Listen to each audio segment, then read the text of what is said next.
Hi, అందరికీ నమస్కారం. ఈరోజు రాజమండ్రిలోని ఒక కార్ గ్యారేజ్ దగ్గర రావడం జరిగింది. ఎందుకు వచ్చామంటే ఇక్కడ Brezza car 2017 model. So car కావాలని చెప్పి ఉద్దేశంగా రావడం జరిగింది. చూడడానికి చాలా కొత్త కారు లాగా ఉంది. అయితే ఇది మంచి కండిషన్ ఉన్న బైక్ ఇది. అట్లా దీనికి ఒక 3.5 లక్షల పైగానే అవుద్దని చెప్పనేసి కాస్ట్ చెప్తున్నారు.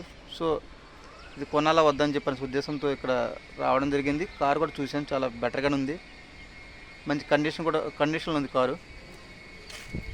సో చూసా కదండి ఈ పర్సన్ని, ఇతనే కారు కావాలని చెప్పనేసి వచ్చారు.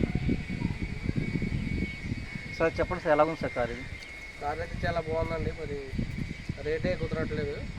ఎంత అంటున్నారు అసలు? చెప్పారు 7-8 లక్షలు చెప్తున్నారు. మీరు 3.5 అడుగుతున్నారా? నేను 4.5 అడుగుతున్నాను. Okay okay okay. అయితే 4.5 ఇది బెటర్ అంటారా? అంటే మరి ఇంజన్ పరంగా అయితే చూసుకోవాలి కదా సార్. మరి ఓకే ఓకే. ఇంజన్ చూసుకోవాలి, లోపల క్యాబిన్ చూసుకోవాలి, ఎలా ఉంది ఏంటనేది.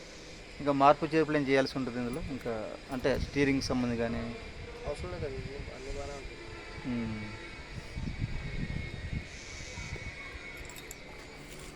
కార్ మాత్రం చాలా ఎక్సలెంట్గా ఉంది.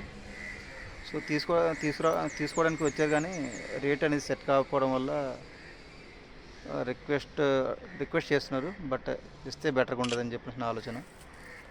సో ఇవి చాలా కార్లు ఉన్నాయి ఇక్కడ, కానీ ఈ కారు మాత్రం అమ్మకానికి వచ్చింది. ఇది బ్రీజా.